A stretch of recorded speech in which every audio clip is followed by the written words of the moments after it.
The announcement came right after Mom brought out her famous apple pie, as if my brother Marcus had been waiting for the perfect moment to deliver what he clearly thought would be devastating news. "I have something important to tell everyone," Marcus said, standing up at the head of our family's dining table, his chest puffed out with self-importance. "Jennifer and I have been discussing the future of Hammond Construction, and we've decided it's time to sell." My sister-in-law Jennifer beamed beside him, her diamond tennis bracelet catching the light from Mom's crystal chandelier. Dad nodded approvingly from his seat, while Mom clasped her hands together with excitement. "The Meridian Group made us an offer we couldn't refuse," Marcus continued, clearly enjoying the attention. $12 million for the entire company. A chorus of congratulations erupted around the table. My sister Emma practically squealed with delight, already calculating her share. My nephew and niece, home from college, started talking about new cars and study abroad programs. Then Marcus looked directly at me, his smile turning cruel. "Of course, since Sophia never contributed anything meaningful to the business, she won't be getting a share of the proceeds." "That seems fair," Dad said with a dismissive wave toward my end of the table. "Sophia made her choices when she decided to pursue that art degree instead of joining the family business." "We're selling the family business. You get nothing," Marcus repeated, clearly savoring each word. Everyone nodded in agreement, their faces showing a mixture of excitement about their windfall and satisfaction that I was being excluded. Emma even had the audacity to pat my hand sympathetically as if I were a charity case. I just smiled and pulled out my phone. "Actually," I said calmly, scrolling to my email, "I bought it 3 months ago." The room went dead silent. Marcus's fork, loaded with apple pie, froze halfway to his mouth. "What did you just say?" Dad demanded. I turned my phone screen toward the table, showing the email confirmation from my lawyers. "I said I bought Hammond Construction 3 months ago. Through my holding company, Meridian Acquisitions LLC. Their forks dropped when they realized what I was telling them. Marcus's face went from smug satisfaction to pale confusion in the span of 3 seconds. "That's impossible. The Meridian Group is buying us. We're meeting with them next week to finalize the deal." "Marcus," I said gently, "I am the Meridian Group." The silence stretched so long I could hear the grandfather clock ticking in the hallway. Finally, Jennifer found her voice. But you're an artist. You paint pictures for tourists. You live in that tiny studio apartment above the coffee shop." "I do paint," I agreed. "It's one of my hobbies. As for where I live, I prefer to keep my personal and professional lives separate." Dad leaned forward, his face red with either anger or confusion. "Sophia, what exactly are you claiming here?" I pulled up another document on my phone, the official transfer of ownership papers. "I'm not claiming anything, Dad. I'm stating a fact. As of September 15th, I own 100% of Hammond Construction, along with all its assets, contracts and subsidiaries. But we never agreed to sell to you." Marcus sputtered. "You never asked who you were selling to. You just saw the offer amount and assumed it was from some big corporation." I scrolled through my messages. "Actually, let me read you the email thread. This is from your business manager, Tom Bradley, on September 10th. Marcus, we've received a serious offer from Meridian Acquisitions. They're offering $12 million cash, no financing contingencies, 30-day close. I strongly recommend we accept." I looked up at Marcus's increasingly pale face. "And your response was, if the money's real, I don't care who's buying. Just get it done." Mom set down her coffee cup with shaking hands. "Sophia, I don't understand. Where would you get $12 million? "From my other businesses, Mom. The ones you've never asked about because you assumed I was failing." Emma laughed nervously. "What other businesses? You sell paintings at the farmer's market." "I do sell paintings at the farmer's market," I confirmed. "Under the name S. Hammond. But I also own Meridian Acquisitions, which has a portfolio worth approximately $200 million. We specialize in acquiring underperforming construction and development companies, modernizing their operations and increasing their profitability." The room was so quiet I could hear my nephew's phone buzzing with notifications from across the table. "That's impossible," Jennifer said again, but her voice lacked conviction. "Is it?" I pulled up my company's website on my phone and handed it to her. Meridian Acquisitions LLC. Founded 5 years ago. Headquarters in downtown Portland. CEO and founder Sophia Hammond. Jennifer's eyes widened as she scrolled through the website. This shows you own 15 companies. 16 now, I corrected. Hammond Construction makes 16. Marcus grabbed the phone from his wife's hands, staring at the screen in disbelief. But we would have known. Someone would have told us. Told you what? That the daughter you dismissed as a failure had built a business empire? Why would anyone tell you that when you never asked? Dad stood up abruptly, his chair scraping against the hardwood floor. This is ridiculous. You can't just buy our family business without telling us. Actually, I can. It's called a legal business transaction. You put the company up for sale, I made an offer, you accepted. Everything was handled through lawyers and business managers. The fact that you never bothered to research who was buying your company is your oversight, not my deception. But why? Mom asked, tears starting to form in her eyes. Why would you do this to us? I looked around the table at my family, really looked at them, for the first time in years. Do this to you? Mom, I saved your business. Do you have any idea what Hammond Construction's actual financial situation was before I bought it? Marcus crossed his arms defensively. We were doing fine. You were 3 months away from bankruptcy. I pulled out a folder I'd brought with me, knowing this conversation would eventually happen. 2 years of declining revenue, $800,000 in unpaid vendor bills, 3 major contracts in default, and a lawsuit from the city over safety violations on the Morrison Bridge project. I spread the financial documents across the table like a poker player revealing a winning hand. The only reason the Meridian Group, my company, was willing to offer $12 million was because I knew I could turn it around. Any other buyer would have offered maybe $3 million, and that's if they were feeling generous. Jennifer picked up one of the financial statements, her face growing paler as she read. Marcus, you told me the business was thriving. It was. Marcus insisted. We had some temporary cash flow issues, but nothing serious. Marcus, I said quietly, you hadn't paid your employees in 6 weeks. I know because they were calling my personal number, asking if I could help them get in touch with someone who could approve their paychecks. Dad sank back into his chair. How did you know about any of this? Because Tom Bradley has been sending me the company's financial reports for 2 years. He was worried about the direction things were heading and thought maybe I could help, given my background in business acquisitions. Tom was sharing confidential information with you? Marcus's voice cracked with indignation. Tom was trying to save the company Dad built from the ground up. The company that bears our family name. The company you were running into the ground. The grandfather clock chimed 8 times, marking the passage of another hour in what had become the longest Christmas dinner in family history. So what happens now? Emma asked in a small voice. Do we all lose our jobs? Emma, you haven't worked for Hammond Construction in 5 years. You're a yoga instructor. I meant Marcus and Dad. I looked at my brother who was staring at his hands.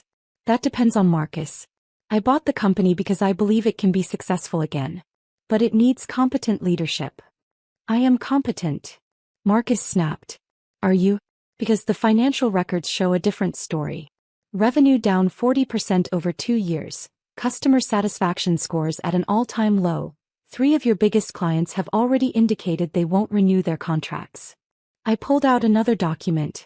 This is from Wilson Development, your biggest client. They're canceling their $2.8 million project because of repeated delays and quality issues. The email specifically mentions leadership problems and lack of professional accountability. Marcus's face went through several shades of red before settling on a mottled purple. You don't understand the construction business. It's not like whatever it is you do. What I do, Marcus, is fix failing companies. And Hammond Construction is definitely failing. Dad finally spoke up. What are your terms? Pie terms. For keeping the company running. For letting Marcus keep his job. I had been waiting for this question for 3 months. Here's what's going to happen. Hammond Construction is going to undergo a complete operational restructuring. New management systems, updated safety protocols, modern equipment and proper financial controls. And Marcus? Jennifer asked. Marcus can stay but not as CEO. He'll be project supervisor for residential builds, with a direct supervisor monitoring his work. If he proves he can handle that responsibility, we can discuss advancement opportunities in 2 years. That's a demotion. Marcus shouted. That's reality. You're not qualified to run a $12 million company, Marcus. The evidence is overwhelming. Jennifer grabbed Marcus's arm. But we were counting on the sale money. We put a deposit down on a house in Bend. We have plans. Those plans were based on selling a company that was worth $12 million, I pointed out. A company that was actually worth maybe $3 million due to its debt and liabilities. I paid $12 million because I knew I could fix it and because it's our family legacy. So we get nothing? Emma asked. You get jobs if you want them. Real jobs with real responsibilities. Emma, you could run our new customer relations department. Dad, you could head up our quality control division. Jennifer, we need someone to manage our new digital marketing initiatives. I stood up and walked to the window, looking out at the snow falling in Mom's backyard. Here's what I'm offering. The $12 million that Marcus thought he was getting from selling the company? That money is going back into the business. New equipment, facility upgrades, technology improvements, employee bonuses and expansion capital. But our house in Bend, Jennifer whispered. We'll have to wait until you earn it through actual work contribution. Marcus stood up so quickly his chair fell backward. This is insane. You can't just take over our lives like this. I'm not taking over your lives, Marcus. I'm offering to save them. The alternative is that Hammond Construction goes bankrupt in 3 months. Dad loses everything he spent 40 years building, and all of you are unemployed in a terrible job market. We could have sold to someone else, he insisted. No, Marcus, you couldn't have. I spent 6 months researching potential buyers before making my offer. 3 companies looked at Hammond Construction. 2 of them walked away after seeing the financial records. The third offered $2.1 million, contingent on major staff reductions and facility closures. I turned back to face my family. I paid $12 million because I love this family even when you don't see my value. I paid $12 million because Dad deserves to see his life's work continue. And I paid $12 million because I knew I could turn Hammond Construction into something worth being proud of again. The silence stretched for what felt like an eternity. Finally, Dad spoke. Sophia, why didn't you tell us about your success? When would I have told you, Dad? At last year's Christmas dinner when Marcus spent an hour explaining why business degrees are worthless? Or at Emma's birthday party when you told everyone I was still trying to find myself, at 32 years old? We never meant to dismiss you, Mom said quietly. Maybe not intentionally. But you made assumptions about my life based on what you could see, rather than asking what you couldn't see. I pulled out my business card and set it on the table. I own 16 companies across 4 states. I employ over 800 people. Last year, my businesses generated $47 million in revenue. And yes, I also paint watercolors at the farmer's market on Saturday mornings, because I enjoy it. Jennifer picked up my business card, examining it like it might be fake. This says you're the CEO of Meridian Acquisitions. That's correct. But your apartment above the coffee shop is one of 3 properties I own in the city. I also have a house in the hills and a condo in Seattle. I live above the coffee shop because I like being part of the community and because it keeps me grounded. Marcus sat back down heavily. So what you're telling us is that we've been, what? Patronizing you? For years. Yes, Marcus. That's exactly what I'm telling you. And now you own our family business. Yes. And we work for you. If you choose to. The jobs I mentioned are real offers with competitive salaries and benefits. But they require actual work and accountability. Emma raised her hand tentatively. What about our shares of the sale money? We were all supposed to get something when the business sold. The business did sell. To me. And instead of taking the money and running, I'm reinvesting it to make Hammond Construction stronger. If you work for the company and help make it successful, you'll benefit through profit sharing, bonuses, and eventually stock options. So we have to earn what we thought we were getting for free, Dad summarized. Dad, you never got anything for free. You built Hammond Construction from nothing. You earned every dollar it's worth. But Marcus was about to sell your life's work to the lowest bidder and walk away with cash while your employees lost their jobs and your reputation got destroyed. I sat back down at the table. I'm offering all of you the chance to be part of something bigger. To help me turn Hammond Construction into the kind of company you can actually be proud to have your name on. And if we say no? Marcus asked. Then you say no. I'll hire other people to run the company and you can figure out your own career paths. But the offer stands for 30 days. Mom reached across the table and took my hand. Sophia, I'm sorry. We should have asked more questions about your life. We should have been more supportive. We should have trusted you, Dad added. And we should have recognized that just because you chose a different path doesn't mean you weren't successful. Marcus looked at Jennifer, who nodded encouragingly. Sophia, if I take the job you're offering, will you teach me how to actually run a construction company properly? For the first time all evening I smiled genuinely. Marcus, I thought you'd never ask. 3 months later, I stood in the newly renovated offices of Hammond Construction, watching Marcus lead a client meeting with confidence I'd never seen from him before.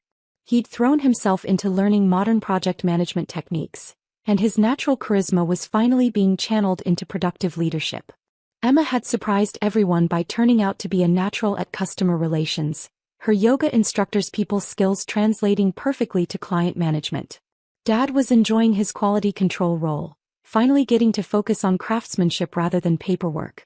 Even Jennifer had found her niche, running our social media presence and generating more leads than we'd seen in years.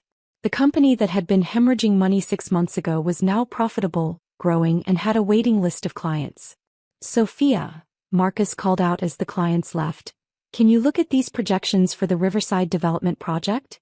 I walked over to his desk, genuinely impressed by the thoroughness of his planning. This looks great, Marcus. You've really thought through the logistics. I learned from the best, he said with a grin.